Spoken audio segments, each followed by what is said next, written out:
ہو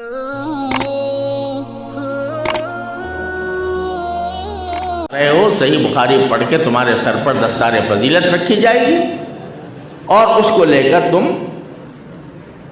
عالم کی رہنمائی کے لیے نکلو گے. تو اب تمہاری ہر بات جچی تلی ہونی چاہیے.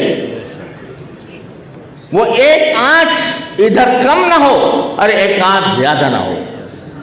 تب اس میں وزن پیدا ہوگا, تب وہ کہیں تمہیں انشاءاللہ نہ تمہارے نجات کا ذریعہ ہوگا.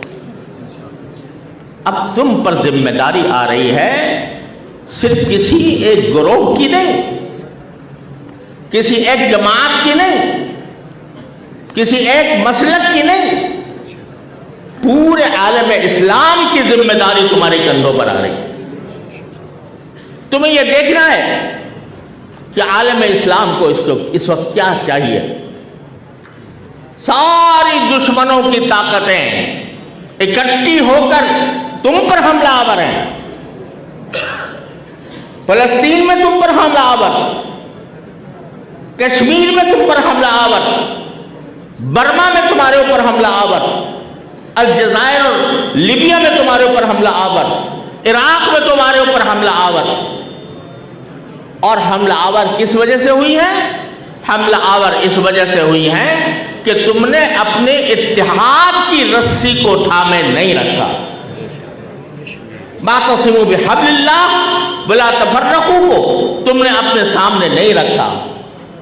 تم نے ایسے کام شروع کر دیے جو مسلمانوں میں تفریق کا باعث بنے, جو مسلمانوں کو ایک دوسرے سے کاٹے, اور اس کے نتیجے میں مسلمان جو ہیں یہ 3 ارب مسلمان دنیا کے, وہ پارٹیوں میں بٹے ہوئے ہیں, وہ فرقوں میں بٹے ہوئے ہیں. وہ کہاں بٹے ہوئے ہیں؟ کیوں بٹے ہیں؟ اس لیے کہ زبان پر قابو نہیں ہے, اور زبان کے ذریعے ہم اعتدال سے گزر کر باتیں کرتے ہیں. اس کے نتیجے میں افتراق پیدا ہوتا ہے, مسلمانوں کے درمیان تفریق ہوتی ہے, اور دشمن اس سے فائدہ اٹھا. دشمن کو اور کیا چاہیے؟ دشمن کو دیکھو, پوری تاریخ اٹھا کے دیکھ لو اسلام کی, پہلے دن سے کبھی کسی دشمن نے اسلحہ کے ذریعے ہمیں شکست نہیں دی, کبھی شکست نہیں دی. شکست کس طرح دی؟ جھگڑے پیدا کر کے, مناظرے پیدا کرے. جس وقت بغداد کے اوپر تاتار کا حملہ ہو رہا تھا تو اس وقت یہ مسئلہ موجود تھا. ایک شاعر نے اس وقت کا حال ذکر کیا ہے کہ جب چلی بغداد میں تاتار کی تیغ نیام, مفتیان شرع میں جاری تھی ایک جنگ کلام. تاتار کا حملہ ہو رہا تھا, خوارزم شاہ کو وہ شکست دے کے آ رہا تھا, چنگیز خان اور ہلاکو خان بیٹا اس کا, اور مسلمان کو چاہیے تھا کہ اس کا ڈٹ کر مقابلہ کرے. لیکن وہ کہتا ہے کہ جب چلی بغداد میں تاتار کی تیغ نیام, مفتیان شرع میں جاری تھی ایک جنگ کلام. ایک کہتا تھا کہ کوا ثابت و سالم حلال, دوسرا کہتا کہ کالی چوٹ سے تادم حرام. اس پر وہاں ایک چوک تھا بغداد میں مشہور ہے, مامونیہ. اس مامونیہ چوک میں مناظرے ہوا کرتے تھے. اس مناظرے میں مختلف موضوعات زیر بحث آتے تھے. تو ایک یہ بھی ظاہر بحث تھا کہ کوا حلال ہے یا حرام. ہلاکو خان بغداد کے دروازوں پر دستک دے رہا ہے, اور مفتیان شرع میں جاری تھی ایک جنگ کلام. ایک کہتا تھا کہ کوا ثابت و سالم حلال, ایک کہتا تھا کہ کالی چوٹ سے تادم حرام. اس زمانے کے مورخ نے جو دیکھا تو کہا, مفتیاں را مردہ کارے ملت بیضا تمام. مفتیوں کو خوشخبری ہو کہ ملت بیضا کا کام تمام ہو گیا. ہلاکو خان نے آ کر ساری ہمارے علوم کی کتابیں دریائے دجلہ میں بہا دی, اور دریائے دجلہ کتابوں کی سیاہی سے اور مسلمان کے خون سے رنگین ہو گیا. تو ہمیں امام بخاری یہ متوجہ فرما رہے ہیں کہ اپنے اقوال میں اعتدال پیدا کرو. اعتدال پیدا کرو. اعتدال پیدا کرنے کا معنی یہ ہے کہ جو بات نکلے وہ 16 آنے تلی ہوئی ہو، ادھر ادھر نہ. اور یہ دیکھو کہ اس وقت امت مسلمہ کے لیے اہم مسئلہ کیا ہے. الاہم فالاہم فالاہم کا اصول ذہن میں رکھو. ایسی باتیں نہ چھیڑو جس کے ذریعے مسلمانوں میں تفریق پیدا ہو. ایسی باتیں نہ اٹھاؤ کہ جس کا سوال نہ حشر میں ہوگا نہ قبر میں ہوگا. ہمارے یہاں ہے یہ مشکل.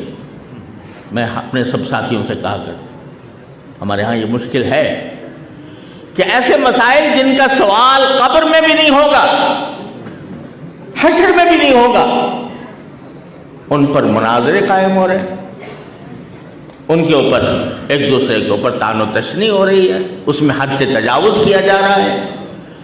تو یہ چیز جو ہے یہ ہمارے قولہم یوزن کے خلاف ہے.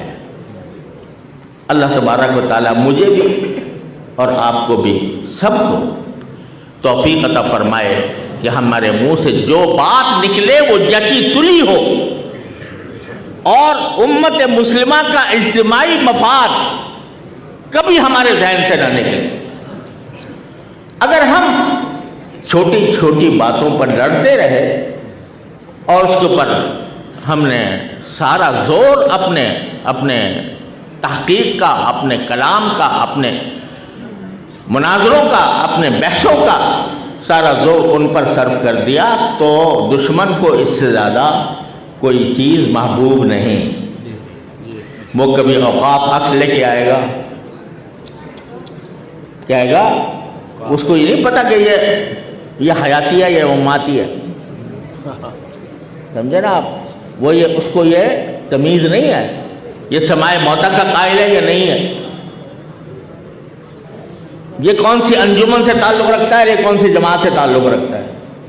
اس کو مسجد سے بیر ہے، اس کو مدرسے سے بیر ہے. لہذا وہ تفریق کے بغیر وہ چاہتا ہے کہ یہ مسجدوں کے ذریعے جو پیغام حق کا پہنچ جاتا ہے، جس کے ذریعے مسلمان کا ایمان محفوظ ہے، الحمدللہ اللہ تعالیٰ کا کرم ہے اور یہ ہمارے اوپر اللہ کا خاص احسان ہے اس ملک کے اندر کہ ہم الحمدللہ حق کی بات بے خوف و خطر کہہ دیتے ہیں. دوسرے ملکوں میں جا کے دیکھو کیا ہوتا ہے، خلیج میں جا کے دیکھو کیا ہوتا ہے. جمعہ کے خطبے بھی آزادی سے نہیں دیے جا سکتے. حکومت کے مدح اور توصیف کرنا خطبے کا ایک لازمی حصہ ہے. تو اس لیے اللہ نے تھوڑا سا ہمیں موقع دے رکھا ہے. اس موقع کو ہم امت مسلمہ کے اجتماعی مفاد کے لیے استعمال کریں. کیونکہ اجتماعی مفاد کے لیے استعمال کرنا چاہتے ہیں لہذا اسی پر نگاہیں ہیں. مسجدوں کو اوقاف کو رجسٹر کراؤ، نہیں کراؤ گے تو اتنا کروڑ جرمانہ ہوگا. کسی بھی وقت تمہارے اوپر آ کر سارا تمہارے اوقاف کنٹرول میں لے لیے جائیں گے.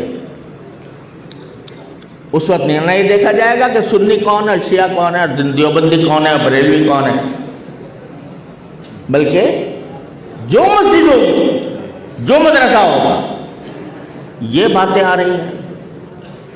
تو خدا کے لیے اب ہم اس امت مسلمہ کے اجتماعی مفاد کے لیے کام کریں. انشاءاللہ یہ نہیں ہم ہونے دیں گے، انشاءاللہ نہیں ہونے دیں گے. ہم اپنی مسجدوں کا، اپنے مدرسوں کا اللہ کے بھروسے پر تحفظ کریں گے. اس کے لیے جو کچھ قربانی دینی پڑی دیں گے، لیکن ہم اپنے فرائض سے بھی غافل نہ ہوں. ہم امت کو جوڑیں، ان میں توڑ پیدا نہ کریں.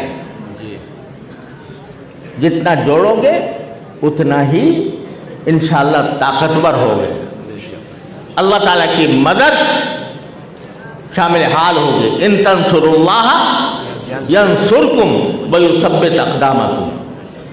لہذا میرے بھائیوں، اس وقت ہم صحیح بخاری کی آخری حدیث پڑھ رہے ہیں، اس میں ہمارے اعمال و اقوال کے وزن ہونے کا ذکر ہے۔ تو اللہ تبارک و تعالیٰ کے فضل و کرم سے میں اپنے آپ سے پہلے مخاطب ہوں، آپ حضرات سے بعد میں اپنی ذات سے پہلے مخاطب ہوں کہ میری کوشش اب امت کو جوڑنے کی ہونی چاہیے، توڑنے کی نہیں۔ اور جب امت ایک ہو گئی انشاءاللہ، ایک ہو گئی، دنیا کی کوئی طاقت اس کا مقابلہ نہیں کر سکے انشاءاللہ۔ اللہ تبارک و تعالیٰ ایسے نہیں چھوڑتا اپنے ایمان والوں کو، البتہ کچھ آزمائشیں آتی ہیں۔ افحسبتم ولما یاتکم مثل الذین خلوا من قبل، کیا ایسے جنت میں مفت داخل ہو جاؤ جب تک کہ تمہارے اوپر آزمائشیں نہ آئیں؟ ان آزمائشوں کے لیے تیار رہو۔ اللہ تبارک و تعالیٰ کی رحمت سے اگر نیتیں صحیح ہیں، مقصد درست ہے، طریقہ صحیح ہے، آزمائشیں تمہارا کچھ نہیں بگاڑ سکتی، اور آخر میں فتح تمہاری ہو۔ ان تنصروا اللہ ینصرکم ویثبت اقدامکم۔ تو حضرت امام بخاری رحمۃ اللہ علیہ نے، میں سمجھتا ہوں کہ یہ پیغام دیا۔